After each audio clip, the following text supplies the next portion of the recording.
Esta fase tiene como objetivo el que reconozcamos que la dependencia por el alcohol es una enfermedad.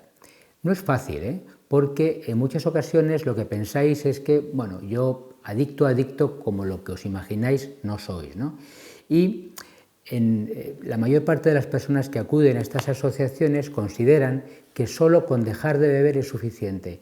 No, solo con dejar de beber no es suficiente, es el primer paso, pero hay que hacer cambios, muchos cambios en nuestro estilo de vida. Cuantos más cambios hagamos durante estos meses, mejor. Es importante que entendáis que quizá el hecho de que os podáis apuntar a talleres para relajación o mindfulness pueden ser una muy buena estrategia para superar esta segunda fase. Bueno, la fase número 2 es cuando ya comprendemos nuestra enfermedad. Sabemos que la tenemos, todavía no la asimilamos, pero bueno, sabemos que tenemos una enfermedad. ¿Quién es el que recuerda esa fase y quiere hablar de ella? Rocío, ¿tú? Pues adelante, Rocío. Pues voy a hablar en la fase 2 de entender esta enfermedad, que yo cuando empecé con la adicción estaba convencida de que era un vicio, pero además un vicio asqueroso, de lo peor, ¿no?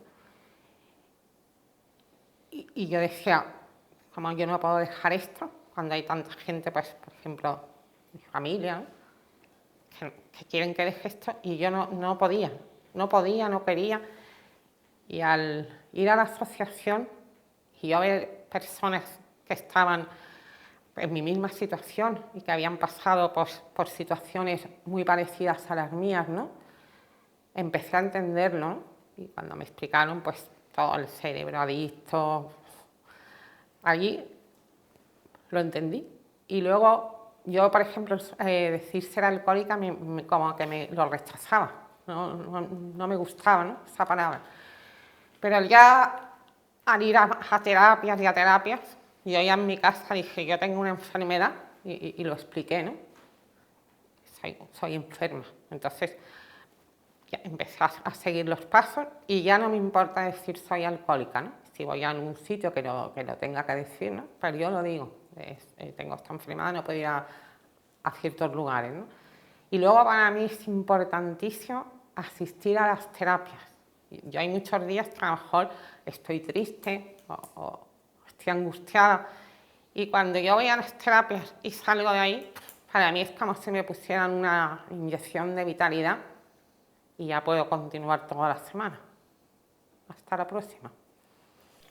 Cuando las personas adictas llegan a la fase 2, han empezado a entender que lo que les pasa es una enfermedad. Y este punto es muy revelador porque las personas hasta este momento piensan que lo que les pasa es un vicio y que son malas personas. Aceptar que uno tiene una enfermedad nos permite tener una visión más compasiva de uno mismo. No te puedes librar de el hacerte cargo del daño que has hecho y creo que eso es imprescindible. Pero es verdad que lo haces desde otro lugar, ¿no? Comprendiendo que tú también has sido víctima de algo. Cuando llegamos a este punto, las personas ya saben cómo protegerse y saben qué tienen que hacer para mantenerse en abstinencia. Y además han incrementado su compromiso con las terapias, con la asociación y con su propia recuperación. Bueno, pues esta segunda fase es la fase de cambiar, de hacer cambios, y eso es lo que más me costaba, era lo que más me gustaba. Tenía que cambiar de hábitos, tenía que cambiar de mi forma de vivir, y eso era lo más difícil, lo que más me costaba. No encontraba sentido a que había cosas que no debía hacer, no lo encontraba. Estaba un poco, hacía los cambios, pero todo como muy castigado. Estar en el grupo, aunque ya llevaba unos meses sin beber, estar en el grupo para mí era un castigo. Era un castigo, aunque estaba sin beber y las cosas me iban mejor. Pero todos estos cambios al final me llevaron a ver que esto no era un castigo. Todo esto era darme una oportunidad para tener una vida mucho mejor que la que había tenido. En la fase 2 ya empiezan a haber una serie de cambios y el reto está en consolidar esos pequeños cambios, esos pequeños grandes cambios que en un primer momento pensábamos que eran casi imposibles de que se pudieran realizar. ¿Qué ocurre?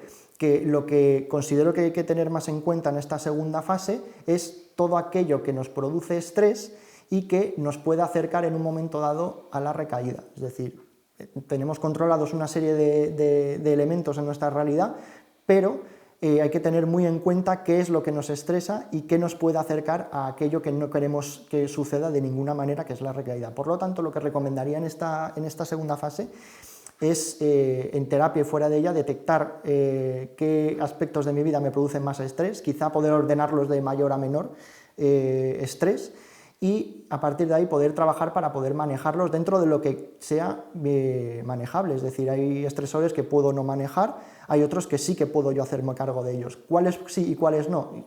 Bueno, pues cada uno detectará los suyos y podrá trabajarlos en las terapias. Pero considero muy importante este trabajo de manejo de estrés en esta segunda fase, o bien en terapia o bien en talleres específicos dentro de las asociaciones para poder manejarlo.